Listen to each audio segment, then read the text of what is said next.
just asking. What order you want to go wrong? You do that last. Yeah, right. Change when you come. Yeah, I'll do that here right now. Thank you. Yeah. Okay. Hey, Megan? Yep, I got it. Change gonna come, then I'll take you there and take you later.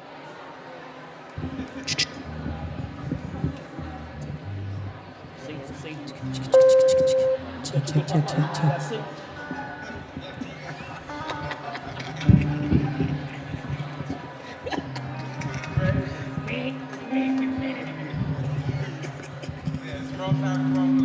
Right, can you do that to you?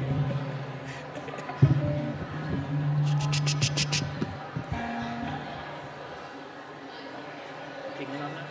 All right.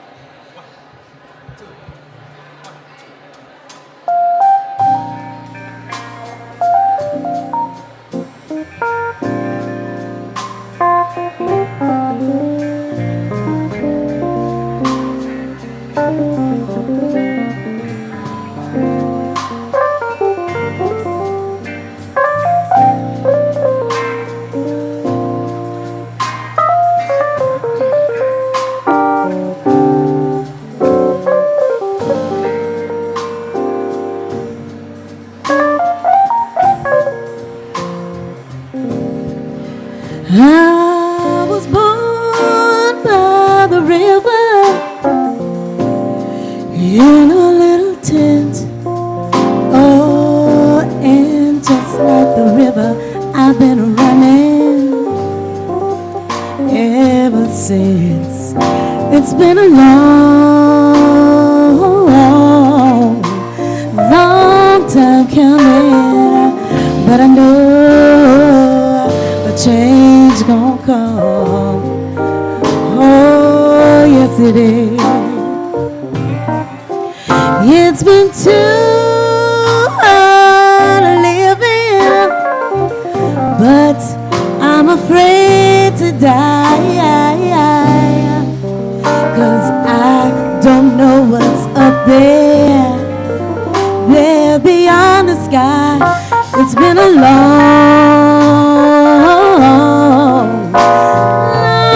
time coming, but I know change gonna come. Oh, yes it is. Then I go downtown,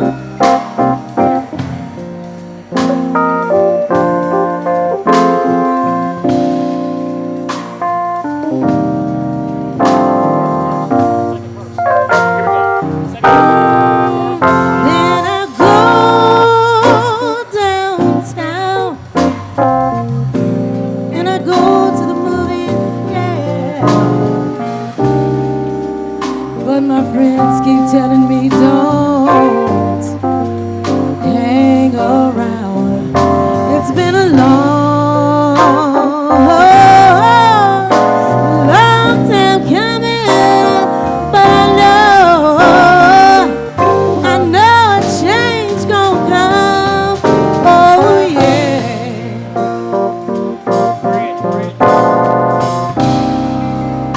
Then I go to my brother, and I say, brother, help me please.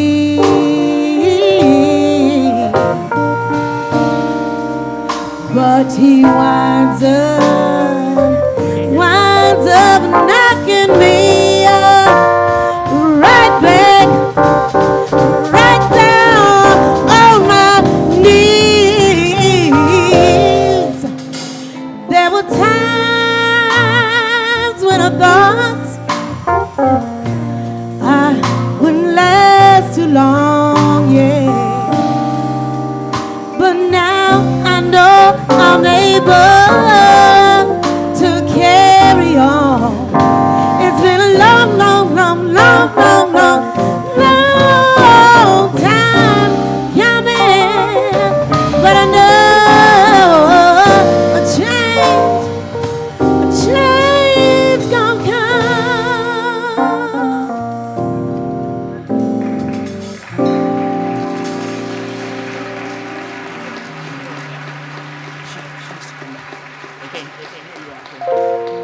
Thank you, thank you, thank you. Thank you, thank you, thank you very much. We are so awesomely just elated to be here with you this afternoon in such an honorable celebration of Dr. Martin Luther King Jr. We are the Red and Play Ray players from Rockford, Illinois, and we want to say to Beloit College and to the esteemed committee, we thank you from the bottoms of our hearts for letting us be a part of this wonderful occasion. Enjoy the evening.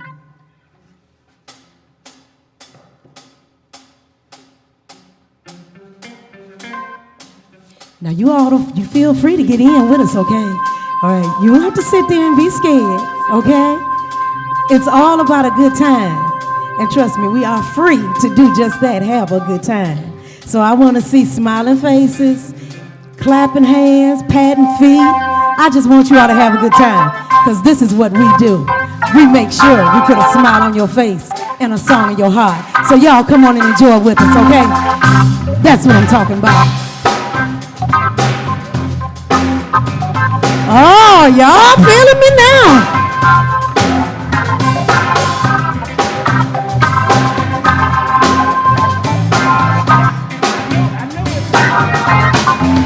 I know a place, y'all. Ain't nobody crying. Ain't nobody worried. Oh no, ain't no smiling faces up in here. Lying to racist. Yeah, say, let me hear you now. I'll take you there. Oh, I said, let me take you there. I'll take you there. Oh, I'm gonna take you there. I'll take you there. Come on and let me take you there. I'll take you there. Again. I know a place, y'all. Ain't nobody crying. Ain't nobody worried. Oh no, ain't no smiling faces up in here. Lying to racists. Oh yeah. Oh, let me take you there. I'll take you there. Oh, I said let me take you there. I'll take you there. I'm gonna take you there. I'll take you there. Come on and let me take you there. I'll take you there. Mr. Play Ray Buchanan. Mr. Ray Buchanan, oh, I need you to tickle those ivories for Beloit College today now. Come on, Ray.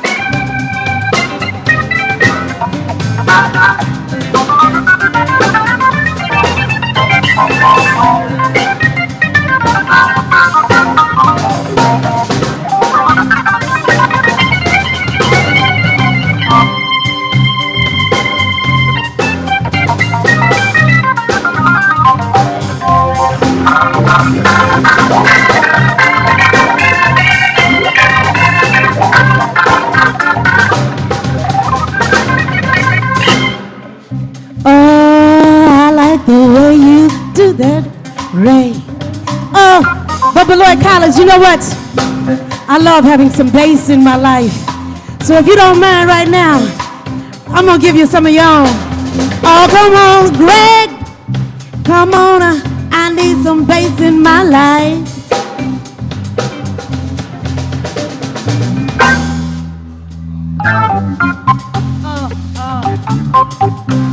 Hey, oh, yeah, yeah.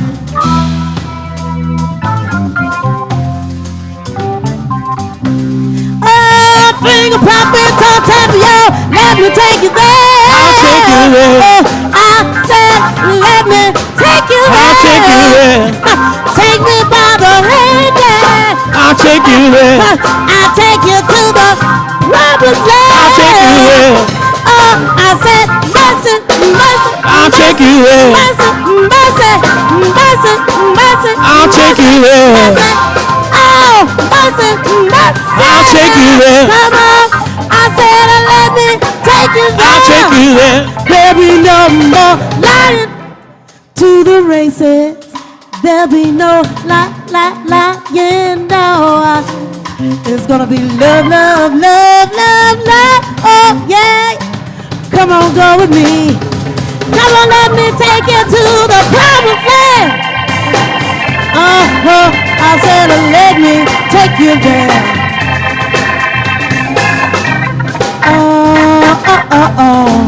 I'll take you there.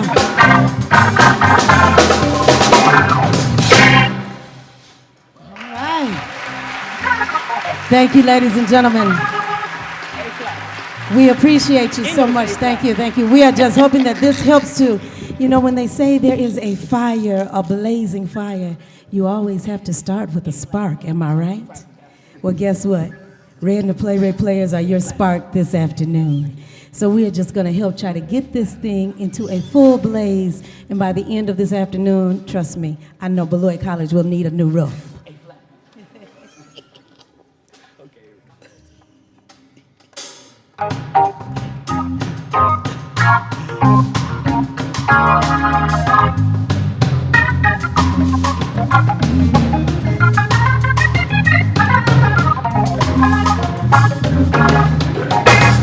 Tragedies are commonplace, all kinds of diseases, people losing away.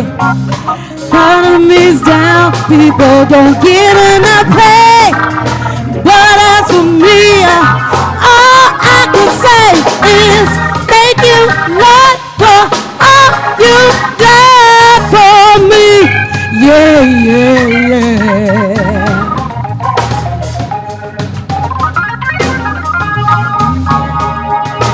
Folks without homes, living out in the street, and drug habits, some say they just can't be.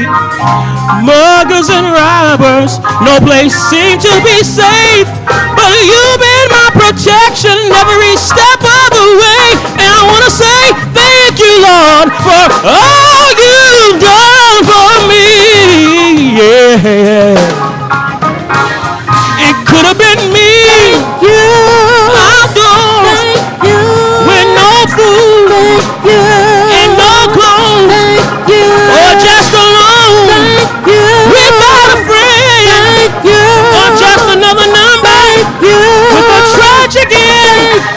But you didn't see fit. Let none of these things be.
for all you've done for. Thank you, Lord, for all you've done for.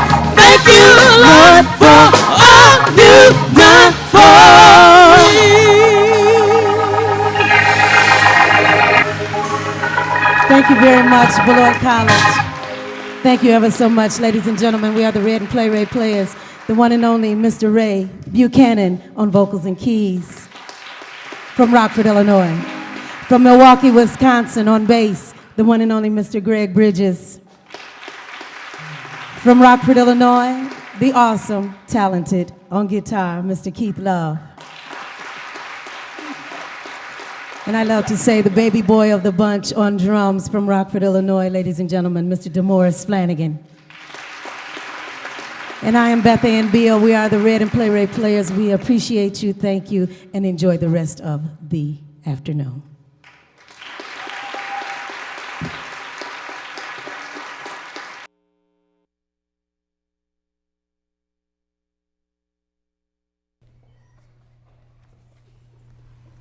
Let's give them another round of applause for this crowd. Great musical performance. Red and Ray Play Players. Hello, everyone. My name is Adonis Billy, and I would like to welcome you to the 11th Annual Convocation honoring the life and legacy of the Reverend Dr. Martin Luther King, Jr. I was asked to greet you all, and let you know what Martin Luther King Day means to me. And while they were singing their last selection, I didn't know what to say, really. And that last selection is a church song that my grandmother really loves. She used to sing when she had an opportunity to sing in church, and when you have an opportunity to testify and let people know about how good God has been to her and her family. And I thought about what she taught me about Martin Luther King and what Martin Luther King Day meant to her, and why it's important to me now. She always talked about Martin Luther King as an example. She was born in 1938. She didn't get the opportunity to go to school. Education became a big part of what she instilled in my mom, her daughter, and also her grandchildren. She talked about Martin Luther King as someone who probably could have enjoyed American life. He was privileged. He came from a lineage of bishops in the Baptist church, and he came into the civil rights movement in the mid-50s when it was something that was already gaining some footing. He was a face, and he was a great leader, and he had great strategies and things like that. But he also put a lot at risk by taking the forefront in this movement. He put his family and his children at risk, and he was brave. She always talked about how brave he was, and how if you don't want to honor the man for anything else, honor him for his bravery, and the fact that he put so much personal things behind him. Him and Miss Coretta Scott King put so much at risk to be a leader for everyone, and that's what Martin Luther King Day means to me. And I'm glad you all are here to join the convocation.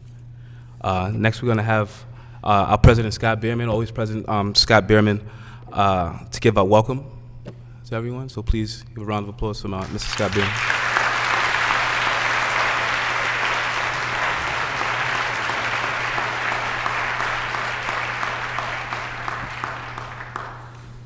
It is so good to see so many people here.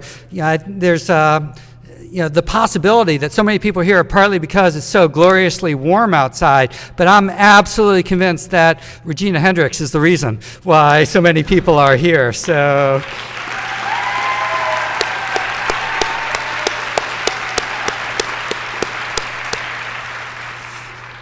And where Regina goes, college-age children follow. And so we welcome all of you future Beloiters to the campus and to the Eaton Chapel today. It's very good to share this wonderfully warm late afternoon with you, a late afternoon on a day set aside for remembering and reminding ourselves of the words, the example, and the lessons of Dr. Martin Luther King, Jr. Melody and I spent yesterday with Melody's mom and sister, who both live close to Milwaukee. My sister-in-law brought with her a picture of my father-in-law, who had an influential and successful career as a Lutheran minister. The picture is 50 years old. It's not remarkable in any obvious way. There he is, looking pretty Lutheran. Even Missouri Synod Lutheran, accompanied by a number of other Lutheran ministers. They look a little rough. Their travel bags are scattered around them. They've gone some distance, and it shows. Some of them even look a little grim. It's a pretty Lutheran moment from 50 years ago. It's easy on a day like this, in a setting like this, to imagine that today, Dr. Martin Luther King's birthday, is a moment of brief reflection from a past that can seem pretty distant and even disconnected. It is easy to imagine that today is little more than a reminder of history lessons from the past. And then you see a picture of your father-in-law from 1965, 50 years ago, looking pretty Lutheran, looking a little rough, surrounded by Lutheran grimness. My father-in-law, Moritz, was his name. Moritz Karl Hargens grew up in hard, scrabble, rural South Dakota in the Depression. So looking rough was pretty standard. And as a Missouri Synod Lutheran, it was his job to look grim. When Deborah Majid addressed us in this building, Eaton Chapel, several years back, she talked about Dr. King's urgency and of this day making it our own. When author and Beloit alumni Ann Bossum was our speaker, she convinced us that her new book, a National Geographic-backed book on Dr. King's life, was so important to have on the shelves of elementary classrooms because it would provide orienting principles, more than a history lesson, orienting principles for young students. And last year, it was another alumni, Dr. Brenda Hooper Atlas, who asked us to go beyond reading and remembering Dr. King's words, but to bring them to life as we live it now, to apply them to the here and now. The picture of my father-in-law was taken in March of 1965, 50 years ago. A group of Lutheran ministers, at least one of whom grew up on the dusty, dry fields of depression-worn South Dakota, stopped to record a moment of history passed on through a photo 50 years old held in the hands of my sister-in-law, a history about which I was reminded just yesterday. My sister-in-law passed the picture around to my mother-in-law, to Melody, and to me and said, "We can be pretty proud." I agreed, we all agreed, and we talked about what it might have been like to have been a kid, having grown up in depression-ridden, rural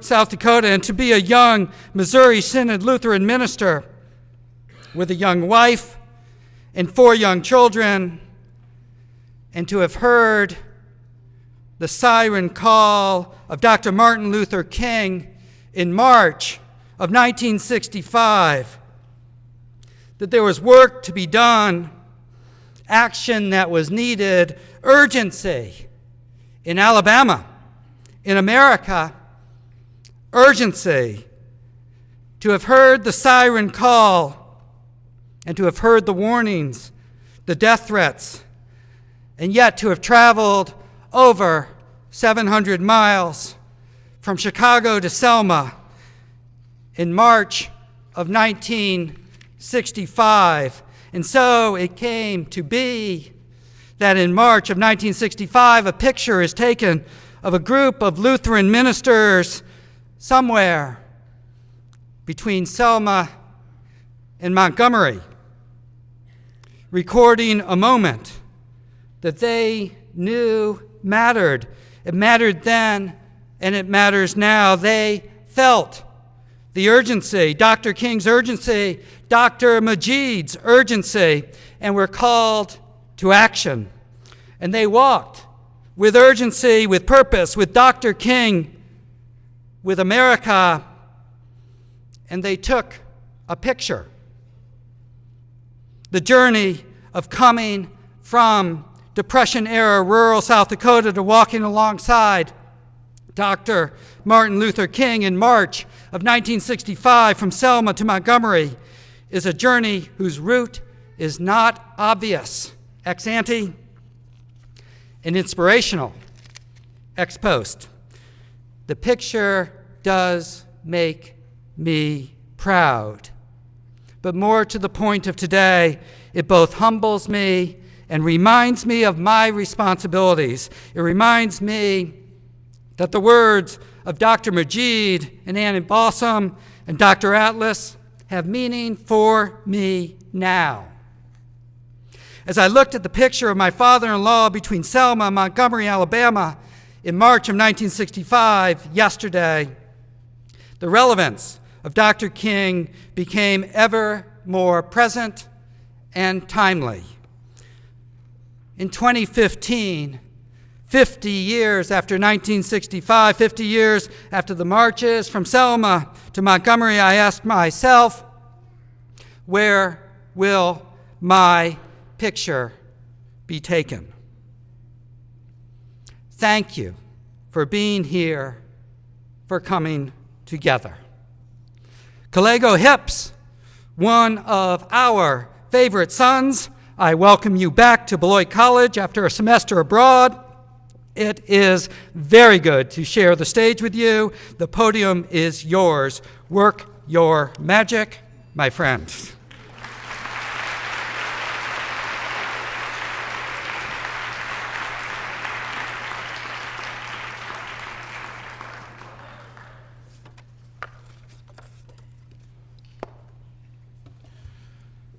I am happy to join with you today in what will go down in history as the greatest demonstration for freedom in the history of our nation.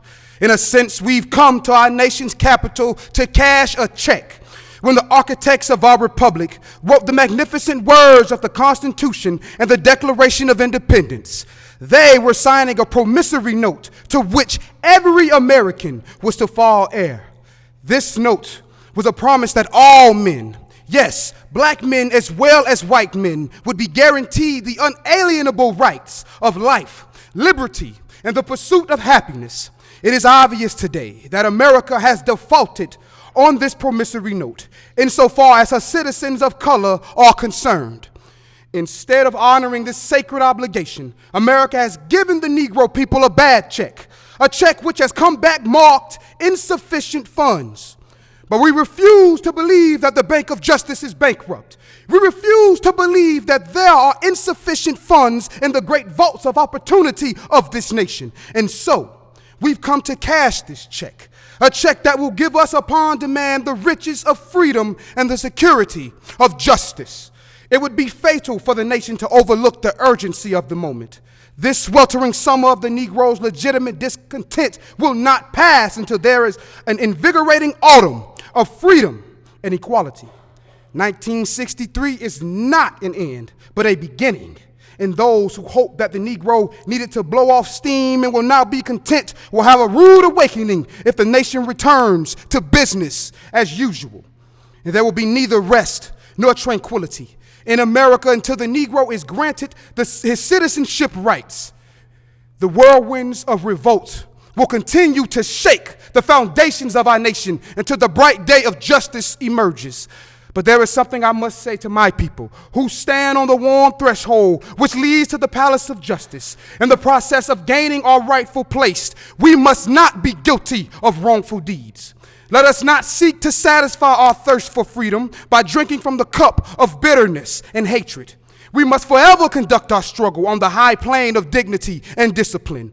We must not allow our creative protests to degenerate into physical violence. Again and again, we must rise to the majestic heights of meeting physical force with soul force. The marvelous new militancy, which has engulfed the Negro community, must not lead us to distrust all white people. For many of our white brothers, as evidenced by their presence here today, have come to realize that their destiny is tied up in our destiny. And they have come to realize that their freedom is inextricably bound to our freedom. We cannot walk alone. And as we walk, we must make the pledge that we shall always march ahead. We cannot turn back. Now, I am not mindful that some of you have come here out of great trials and tribulations. Some of you have come fresh from narrow jail cells. And some of you have come from areas where your quest for freedom left you battered by the storms of persecution and staggered by the winds of police brutality. You have been the veterans of creative suffering. You continue to work with the faith that unearned suffering is redemptive. Go back to Mississippi. Go back to Alabama. Go back to South Carolina. Go back to Georgia. Go back to Louisiana. And go back to the slums and ghettos of our northern cities, knowing that somehow this situation can and will be changed. Let us not wallow in the valley of despair. I say to you today, my friends, and so even though we face the difficulties of today and tomorrow, I still have a dream. It is a dream deeply rooted in the American dream. I have a dream that one day this nation will rise up and live out the true meaning of its creed. That we hold these truths to be self-evident, that all men are created equal. I have a dream that one day on the red hills of Georgia, the sons of former slaves and the sons of former slave owners will be able to sit down together at the table of brotherhood. I have a dream that one day even the state of Mississippi, a state sweltering with the heat of injustice, sweltering with the heat of oppression, will be transformed into an oasis of freedom and justice. I have a dream that my 4 children will one day live in a nation where they will not be judged by the color of their skin, but by the content of their character. I have a dream today. I have a dream that one day down in Alabama, with its vicious racists and its governor having his lips dripping with the words of interposition and nullification, one day, right there in Alabama, little black boys and black girls will be able to join hands with little white boys and white girls as sisters and brothers. I have a dream today. I have a dream that one day every valley shall be exalted and every hill and mountain shall be made low. The rough places will be made plain and the crooked places will be made straight.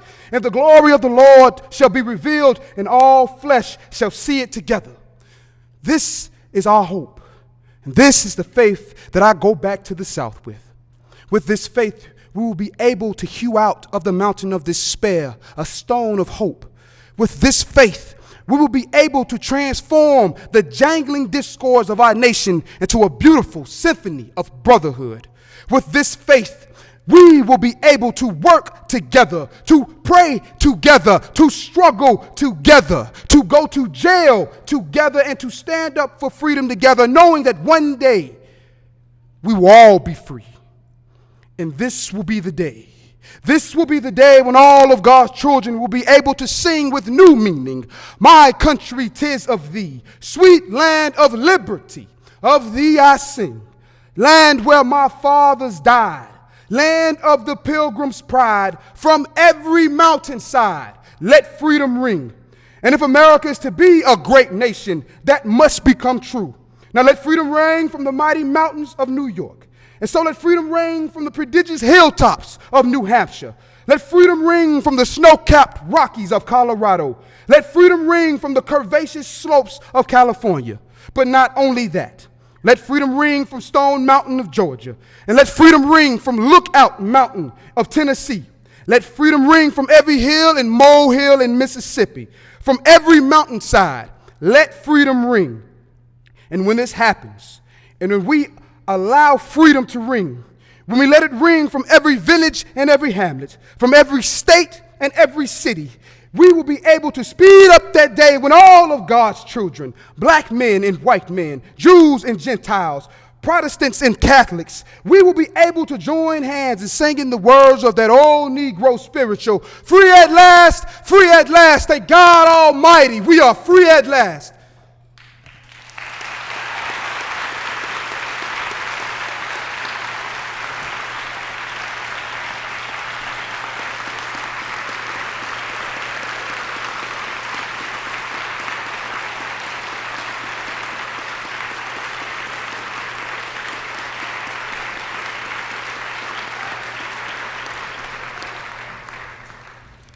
Now I have the distinct opportunity to introduce someone that I met on a job interview, and she was just the most energetic person for it to have been 9:30 in the morning. And while I was still trying to open my eyes and make sure that the world was real around me, she was there, and we just able to share her passion for this community. And I think she's a testament of, what we need more of people leaving, coming back to their communities ultimately, and, giving back to what made them. So without further ado, Regina Hendrix.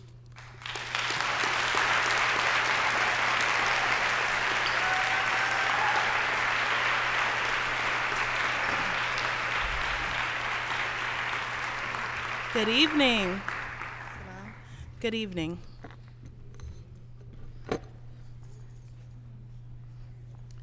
In true fashion, I can't go anywhere without my cheerleaders. So, we're going to ask the question, what happens to a dream deferred? Does it dry up like a raisin in the sun? Or fester over like a sword in the rot? Does it stink like rotten meat? Or crust and sugar over? Like a syrupy sweet? Maybe it's just sad, like it has love. Or does it explode?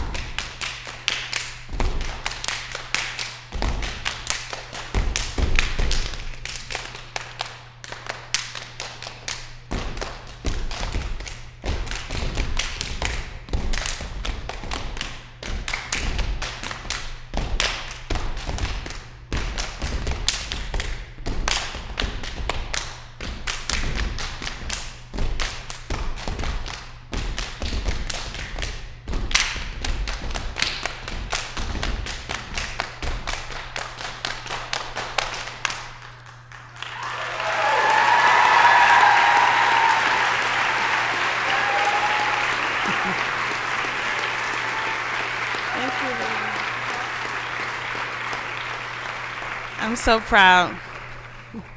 I taught them well. I asked them to come help me open up today, one, to gain your attention, but one, to emphasize the impact of a dream that is deferred. The late, great Langston Hughes posed an interesting question. What does happen when we allow something to sit for too long? From the time we were in elementary school, we learned of Dr. Martin Luther King and his contributions to the civil rights movement. Some of you are seasoned enough to remember those events actually happening and experiencing his impact firsthand. King grew up in a time and an environment when people were not judged by their accomplishments, but by the color of their skin. And it just wasn't a subtle, underhanded racism that we see today. It was in-your-face hate. It was known and made known that blacks and whites led totally separate lives. They ate at different restaurants, went to different schools, even sat in different areas while traveling by bus or trains.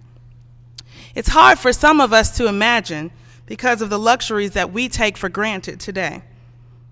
But just a few short decades ago, our country was legitimately,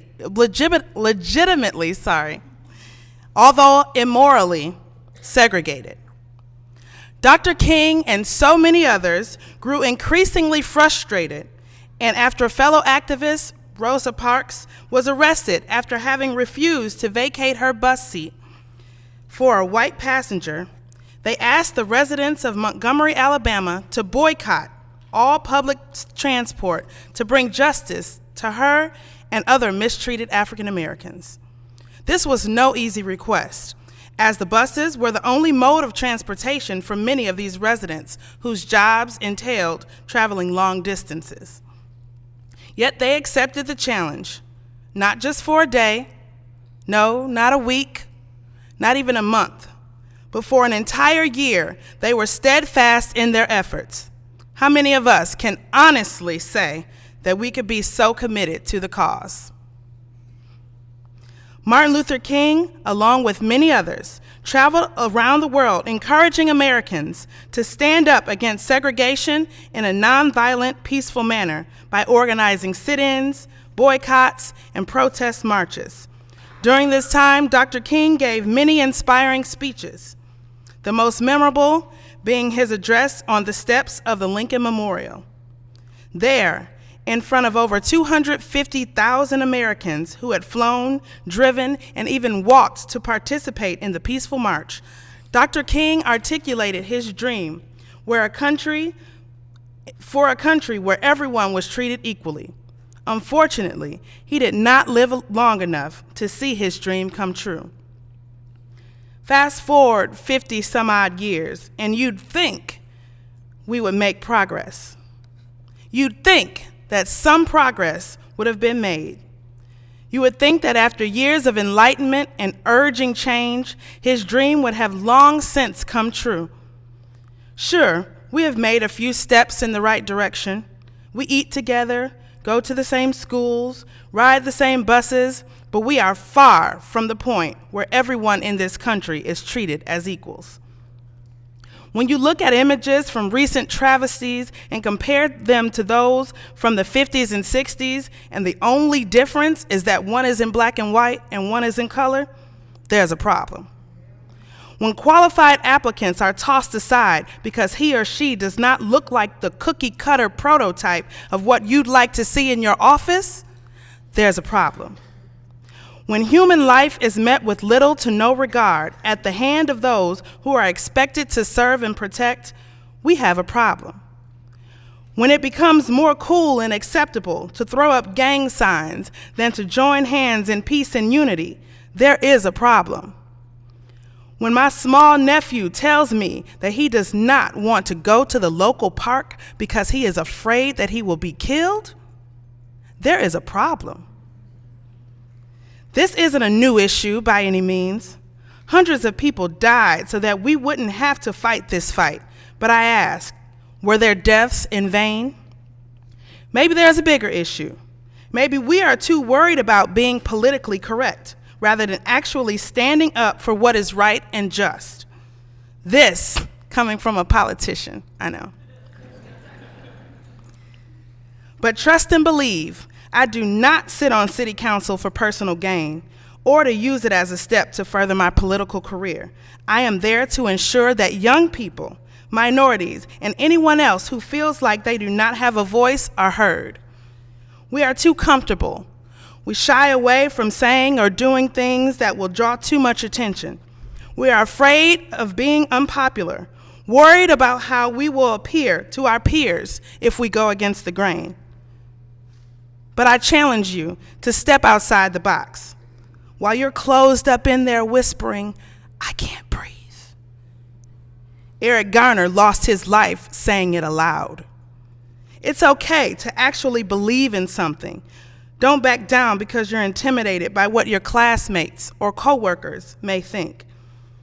You do know that it's okay to say that Black Lives Matter, right? You don't have to be black to believe that to be true. So many times I saw people changing hashtags from Black Lives Matter to All Lives Matter, and I was taken aback. In light of the events that sparked the saying in the first place, it is okay to proclaim that Black lives do matter. I'm giving you permission today. One does not negate the other. You can believe that Black Lives Matter and All Lives Matter, but you wouldn't go to a Susan G. Komen event saying, "Stand up, fight AIDS." If someone lost their loved one, you wouldn't comment on their post saying, "Well, I've suffered loss too." In the moment, it's not about you. It's not to say that we all haven't suffered some type of loss or faced some sort of injustice, but sometimes you've got to just have empathy and join the struggle. And I'm pointing to myself too. I'm not exempt. Those of you who have known me for quite some time know that I am not one to hold my opinion in. There was a time when you know exactly what Regina was thinking, whether you wanted to hear it or not, whether you were 7 or 70, you were going to hear it. I was never disrespectful when sharing my opinion, but I was going to give it to you, solicit it or not. Always had to have the last say. Young people, I can't count on my hands the number of times my sister tried to save me, because I share my opinion with my parents too. I could hear her in the back, just, Regina, just be quiet. She tried to save me so many times. Always had to have the last word. I wanted to speak out against anything that I felt was unjust. My allowance, while my friend Erica couldn't spend the night. If I didn't fully understand why you were doing something, you were going to hear about it. Over the years, I've learned to filter. I know I can't say everything that comes to my head, but I do realize that I can and should say more. I see now that when something happens, people who knew the old me would automatically look to me to comment or for a reaction because they were used to the firecracker that I was. I'm admittedly more of a sparkler now. But over the past year, I've really been at odds with my decision to scale back and mute my passion. In June of last year, in the midst of one of the most traumatic and earth-shattering years this city has seen, I was appointed to the city council. I work closely with schools and am always surrounded by young people. I saw their tears. I felt their pain. But who is going to stand up for them? I shared with my cheerleaders last week, after a few of them got in trouble, part of a scripture that most of you have heard. Luke 12:48 reads, "For unto whomever much is given, of him shall be much required." NIV says, "From everyone who has been given much, much will be demanded. And from the one who has been entrusted with much, much more will be asked." That speaks volumes. It spoke to my spirit and invoked a desire to do more. It ignited within me the obligation to say more. Sometimes when you're placed in certain positions, people expect you to be everything to everyone. You're an instant role model, and that's a lot of pressure. But to whom much is given, much is required. I have made it my life's work to pour what I have and what I know into these young lives, and I hope they realize that it's all out of love, even if it's tough love. With all of the young lives lost through the years, in 2014 alone, and today, on the day that we celebrate King's life and legacy, when gunshots ring out right down the street on the corner of Randall and Porter, I feel a need more than ever to relight that firecracker. I can no longer sit back idly without using my voice. We can no longer afford to sit back and tweet, #Ferguson, #Black Lives Matter, #Justice for fill in the blank.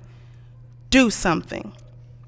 We are quick to update our Facebook statuses. I'm Twitter illiterate, so I'm just going to stick to Facebook. We're quick to update our Facebook statuses about how sad it is about the most recent tragedy, but what have you done to prevent it? Here we are, posting selfies, bragging about how our eyebrows are on fleek. And there is a war going on right outside of our doors. If Martin Luther King were on Facebook, I wonder what he would say. I imagine that he would use it to rally others to come together for something positive. So my sister and I put together what we think one of his statuses might say. To be honest, we've got a lot of work to do. Who's down for the cause? And of course, the first person to comment is his boo, Miss Coretta Scott King. She's not gonna let anybody beat her. You know I'm down to work. I got your back, bae. #WCE. Oh, MCE, male crush every day. Malcolm X. We've had our differences, but let's do this. The NAACP Youth Council. That sit-in last night was real. We look up to you, King. We stay ready. Rosa Parks, getting ready to go sit on the front of this bus. #Montgomery bus boycott. And then he comments, August 28th, it's going down. It's time to show them we are serious about racial justice and equality. Plus, I'm working on this speech that I'm sure will have a lasting impact. Hashtag, I have a dream. Hashtag, March on Washington. Now, this is a fun way of putting it, but I do believe they had more guts than we. So many people paved the way for us to be awarded the opportunities that we have today. People like Langston Hughes. Because of him, we have the courage to express ourselves through poetry and the arts. Because of the Freedom Riders, we can be bold enough to believe we can make a difference. Because of Malcolm X, we can unapologetically fight for what we believe. Because of the three doctors, Samson Davis, Remick Hunt, and George Jenkins, we can show our young black males that they do not have to be stuck in inner city wasting time and talent. Because of Medgar Evers, we can be diligent enough to investigate the injustices in the world. Because of Rosa Parks, we can learn to stand or sit, whichever will bring the most progress. Because of the March on Washington, we can continue to push forward equality and justice. Because of Shirley Chisholm, I'm going to make this one personal. Because of Shirley Chisholm, I can hold my head high after becoming the first African-American female to sit on the city council in the history of Beloit. Thank you.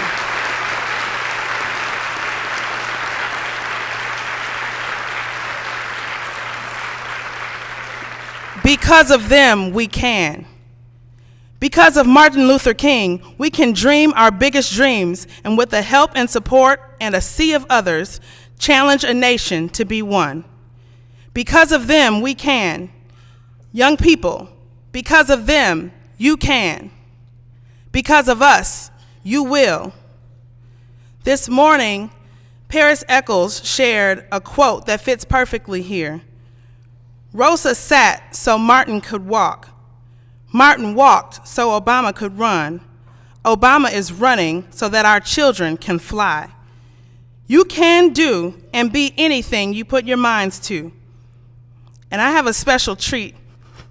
I wasn't going to do this, but a few of my cheerleaders helped me out the other day, and I figure, why not just share it for everyone? So, just a little reminder that you can and will be anything that you put your minds to. So I'm going to rap.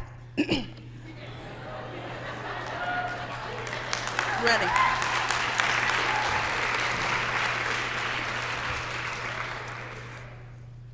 I'm more of a singer, so bear with me. So I'm going to ask my, everybody, I need a beat, so we're going to go.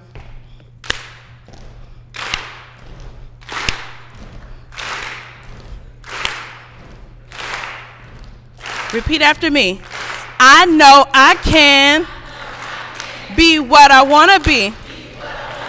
If I work hard at it, I'll be where I want to be. I know I can be what I want to be. If I work hard at it, I'll be where I want to be. Everybody listen up, I have something to say. You can be anything, let nothing get in your way. An architect, a doctor, or maybe an actress, but nothing comes easy. It takes much practice. You want to be the best? I'ma show you how. Put your hands in the air and take this vow. I know I can be what I want to be. If I work hard at it, I'll be where I want to be. Let the truth be told, the youth can grow old. When the haters come around, it ain't no time to fold. Read more, learn more, and change the globe. Then learn to survive until you take control. Tell yourself you can achieve whatever you wish. If you believe you can achieve, then say it like this. I know I can be what I want to be. If I work hard at it, I'll be where I want to be. I know I can be what I want to be. If I work hard at it, I'll be where I want to be. No. So fun. Ooh, I got a standing ovation though.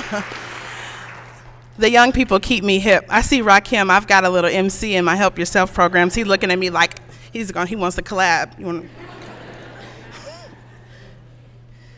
I can't believe I just did that. Anything for the young people. But the message is clear. Because of those who came before us, we can do anything and everything we set our minds to. But I must warn against the resting on the works and efforts of those who paved the way. Dr. King's dream is still lingering out there, remember. So the question remains, what happens to a dream deferred? Well, that depends on us. Langston Hughes uses vivid representation and analogies to evoke the image of a postponed dream. Images of rotten meat are used to represent deep-seated hate, while we are left to think of a sore festering and beginning to run with pus. It's not a pretty sight. We are made to imagine the heavy load of resentment that can drag us deeper into despair before he ends the poem asking if the deferred dream explodes. So what happens to a dream deferred? Well, I'm glad you asked. See, the thing about deferment is that it doesn't stay there for long. Ask anyone with a student loan. Deferment does not make it disappear. It just delays the payment. After your 6 months, you best believe Sally Mae will find you to get her money. Well, just call me Sally Mae. I am knocking at your door. I'm in your inbox, mailbox, and on your telephone. It's time to get King's dream out of deferment. Interest has accrued. King's dream, the longer it sits there, will continue to gain interest. Kids will learn about it for years to come, but it's time to get it out of deferment. Like a loan, you use what you earn to pay your initial investment. Those who came before us made the investment, but it's time for us to match those payments. How can I pay it back, Regina? Well, I'm glad you asked. I'm here to give you your terms of repayment. Dear residents of Beloit, this letter serves as your official notice that your deferment is ending soon. Now that your deferment is coming to an end, we want to help you prepare for the next steps in repaying your debt to society. Here are some options that may be available to you. Option number 1, education. Take an active interest in educating yourselves and your children. Encourage our young people to pursue higher education, and don't just point them there, take them. Option number 2, love. Unconditional love. Brotherly love. Treat others how you want to be treated. Support and encourage one another rather than tearing each other down. Option number 3, service. Give back. Bring forth your unique talents and share them. Run for public office. Sit on standing committees. Attend meetings of those making the decisions about your future and your lives. Give to those less fortunate than you. Still need help? Look to the dream that Dr. Martin Luther King set forth. Want to expedite repayment? You have an option of investing in our youth. This level, I must warn, requires a raised level of patience and commitment. Please make note that there is a minimum amount due. You can always pay more than the minimum, which is recommended for a sooner payoff. Do more. Pay more. Get his dream out of deferment. I'm going to ask that my mother come forward, and as she does, I just want to challenge all of the adults in the room to invest in our young people. We are not going to be here always. You may dye your hair, lift this, tuck that, apply all the wrinkle cream you want to, but those grays are coming. Those lines are not going to hide for long. Neutrogena and Sephora together won't be able to put them away. We're getting older. Do what you can, say what you can to ensure that these young people are equipped with the education, confidence, and passion needed to keep King's dream in repayment status. Martin Luther King's last speech before his death was entitled, "I've Been to the Mountaintop." During this speech, he offered a sense of hope, urging the listeners not to give up. Eventually, though it may be tough and though it may take some time, we will get to the promised land. My mother, Carol Hendrix, over 10 years ago, wrote a song entitled "The Promised Land." And because I love to sing, I'm going to sing it for you. But the chorus charges us all to remember our purpose. I may not get there with you, but we will get to the promised land. A quote from King's speech. Adults, we must remember that we will not be here always. Let these young people know that you may not get there with them, but eventually things will get better. Young people, we worry about you, the direction your lives are going. We need you to step up to the plate, and I charge you to take the challenge. Make us believe that when we are gone, you will be able and willing to take on the tasks started by those before you. The Promised Land. I'm gonna have my nephew Michael come up because his life matters to me. So we're starting them young.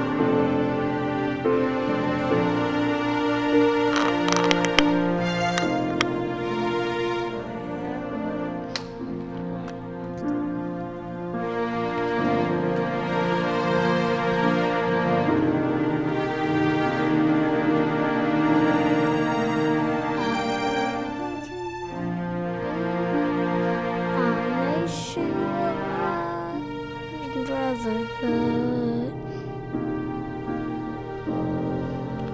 I have a dream that one day we all will be understood. For my eyes have seen the glory of the coming of the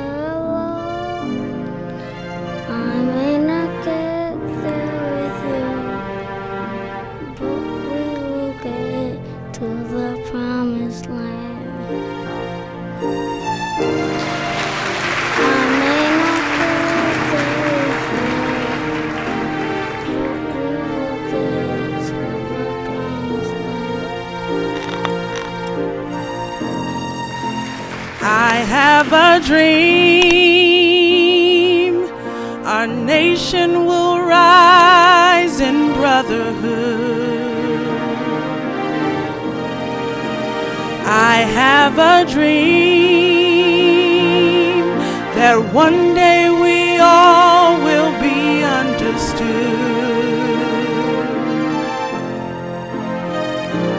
For mine eyes have seen the glory of the coming of the Lord. I may not get there with you, but we will get to the promised land. I may not get there with you, but we will get to the promised land. I have a dream that one day we'll lay down our sword and shield. Through forgiveness and love, the glory of the Lord shall be revealed. Every valley shall be exalted, every hill and mountain made low.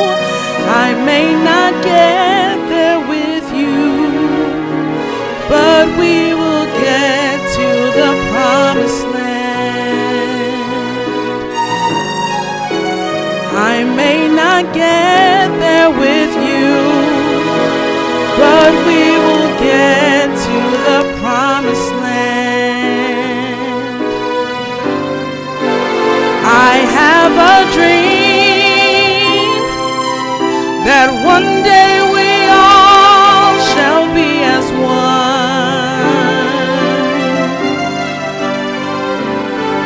where freedom will ring and our voices will sing, we have overcome. We must hold on to the vision and never lose our hope. I may not get there with you, but we will get to the promised land. I may not get there with you, but we will get to the promised land. Can you help us sing that? I may not get there with you, but we will get to the promised land. I may not get there, I may not get there with you, but we will get to the promised land.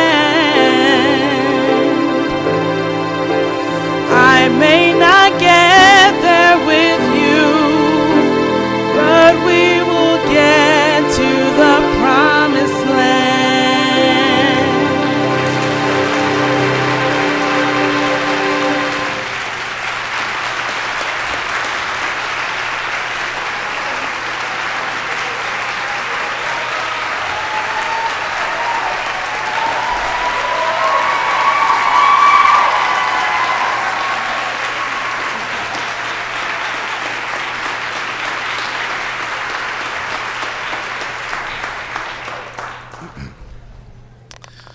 Let's give another round of applause for sharing so much with us. That was beautiful. Thank you so much. While we're at it, let's give Kalego another round of applause for that passionate "I Have a Dream" recitement. That was just really powerful. Also, President Behrman for being here and giving a welcome speech, and Ray and the Ray players for coming and play.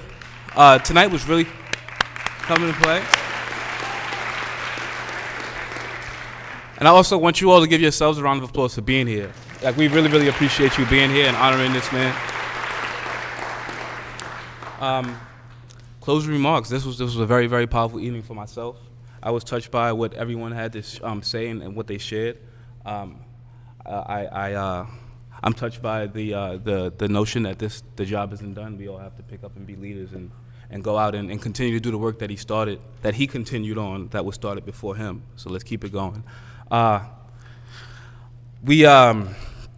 Lives Matter. This is leading from this. We want to go on into on the 30th of this month. What Regina was talking about with starting something where we have a place to talk about these things and make an impact in our communities here in Beloit. We're gonna have like an event on the 30th where we want you all to come out and brainstorm with us and see the different ideas that we have and the things that they're gonna do to like really push this hashtag Black Lives Matter and really keep this conversation going that was started last year with so many tragedies that happened in this country. So please come out and support that the same way you did this. And thank you for coming. Thank you so much. And before we leave, just let's give a standing ovation for Dr. Martin Luther King. That's who we're here for.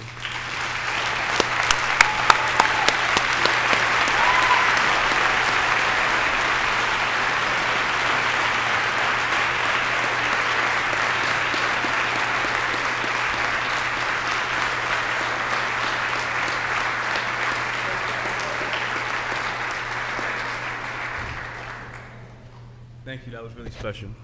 Good night, y'all. Thank you so much.